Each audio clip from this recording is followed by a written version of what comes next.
All right, welcome back to pre-calculus. We are talking about sequences and series. So I've got some good news. Well, I've got some bad news for you guys on this one.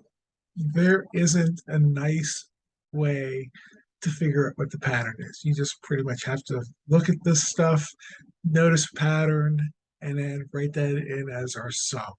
Okay, some are going to be easier than not.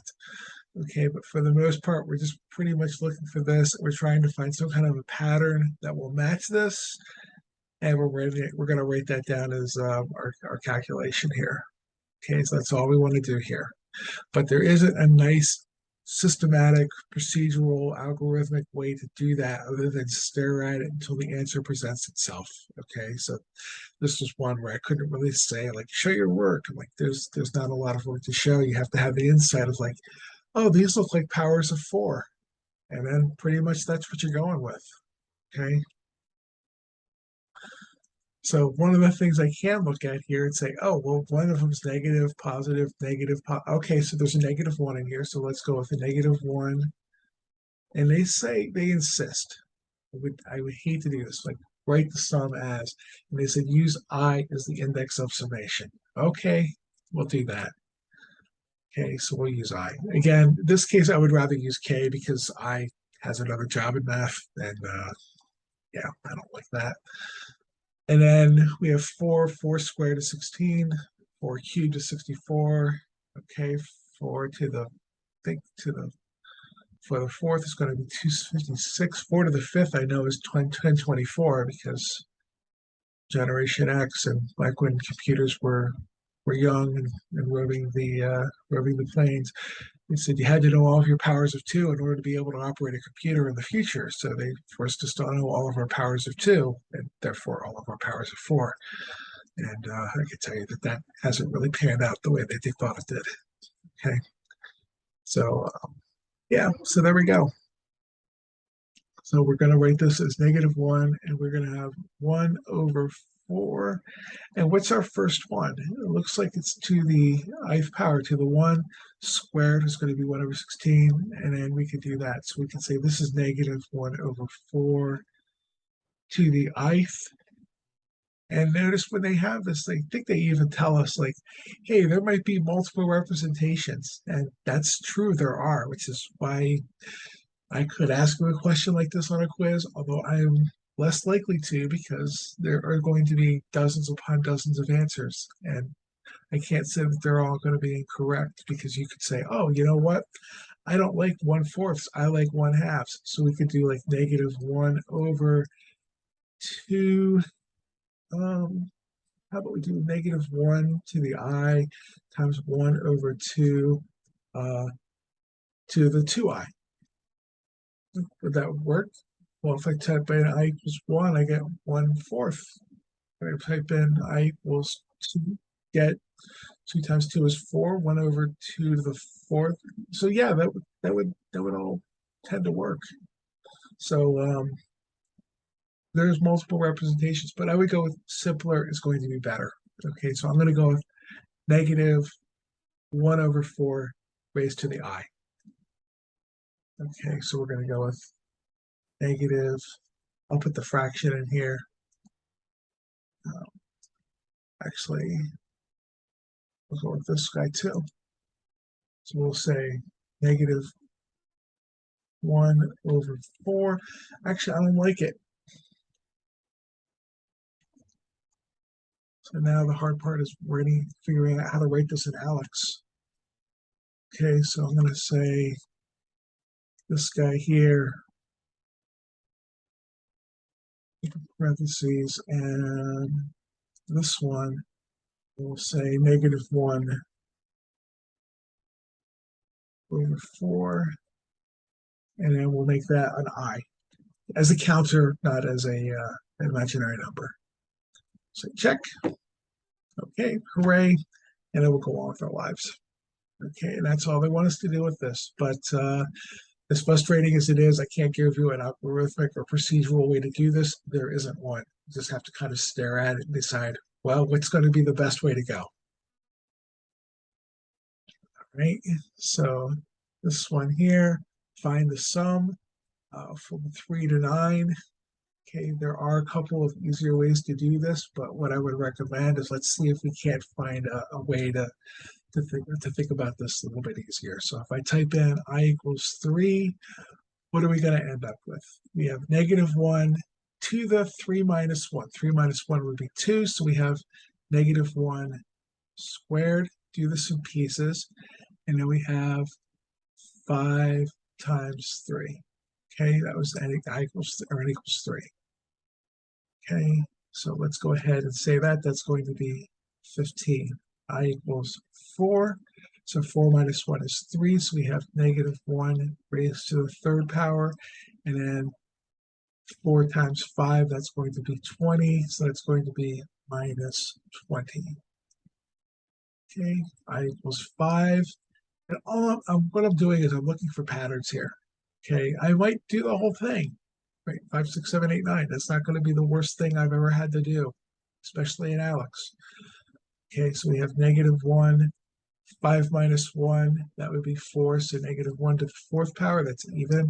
And then 5 times 5 is going to be 25.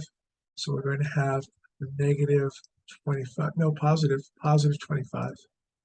Okay, I equals 6. So we have -1 raised to the 6 minus 1, that would be 5, so that's going to be negative. And then we have 5 times 6, that's going to be 30. Okay, so pretty much we have 15, and then if we add these together, right? So that's all we're going to be doing here is adding them together. So there's going to be a positive 15 minus 20, it's -5. Minus 20 plus 25, that's going to be positive 5. Okay, so we can go ahead and do that. And then I equals 7. Okay, and again, for there are condensed forms for a lot of summations. Okay, this is not one of them. Okay, so we have -1 raised to the, let's see, n minus 1, so 7 minus 1 is going to be to the 6th power. Okay, and then we have 5 times 7, so that's going to be a negative, no, it's going to be a positive. Okay, raised to the 6th power is 35. And we are almost there. We have 8 and 9. Okay, so even though it's like, well, that wasn't the best. Like, there might have been, if this was like raised to the 200th power, and we had 200 of these things to figure out, I might be more tempted to come up with a better way to go. Okay, it's 6, 7, 8. This is going to be -1 raised to the 7th power, and we have 5 times 8. So this is going to be a -40. Okay, and then we have 9. This will be our last one. So -1 raised to the 9, raised to the 8. Okay, so that'll be a positive. And then we have 5 times 9. So we have a -1 raised to the 8th, which is positive. So we have positive 45. Okay, so we have 15 minus 20 plus 25 minus 30 plus 35 minus 40 plus 45. So if I just group these in pairs here, right, $15 minus 20, I've got -5. And then here we have 25 minus 30 minus 5, 35 minus 40, and then plus 45 at the end here. Okay, so what is that going to be? -45, or -15 rather, plus 45, and I'm getting 30 out of that. So say 30, fingers crossed, hope for the best. Check. All right, we can do arithmetic. Okay, we're happy. All right, so that's the kind of thing that we want to do. This one, I think I wrote the answer. Oh no, this is just write the sum using the summation method. This is nice. Okay, 3 plus 6 plus 9 plus 12. I equals 1, 2. How about 1, 2, 3, 4? We'll say 3i. Oh, actually, how about we do it this way? We'll say 3. Yeah, we can say 3i. Because if I is 1, that'll be 3 times 1, 3 times 2, 3 times 3, 3 times, how about 4?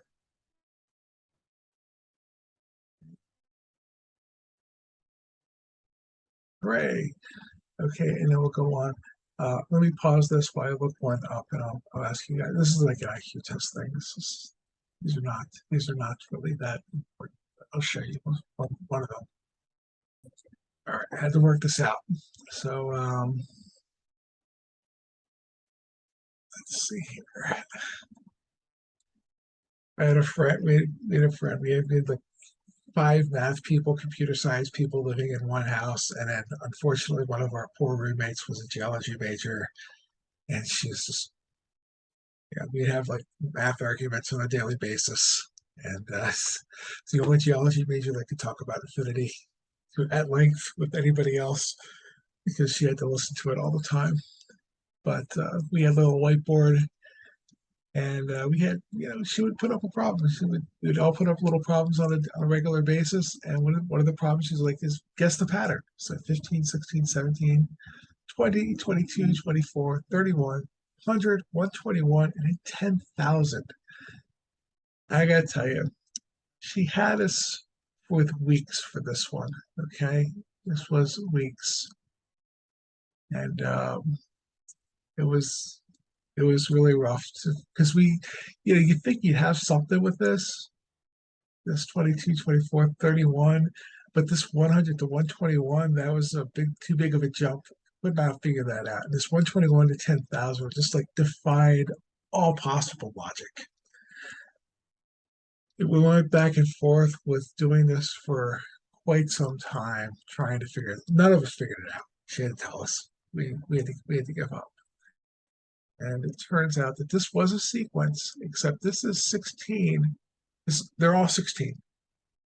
This is just in base 10, base 9, base 8, base 7, base 6, base 5, base 4, base 3, and base 2. So if you want to write 16 in base 2, it's 10,000.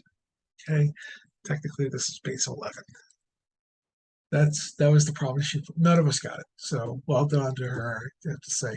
But that's why I don't typically like these problems because they're either way too obvious or it's something that I would never do this to any of my students. This would take you weeks to get.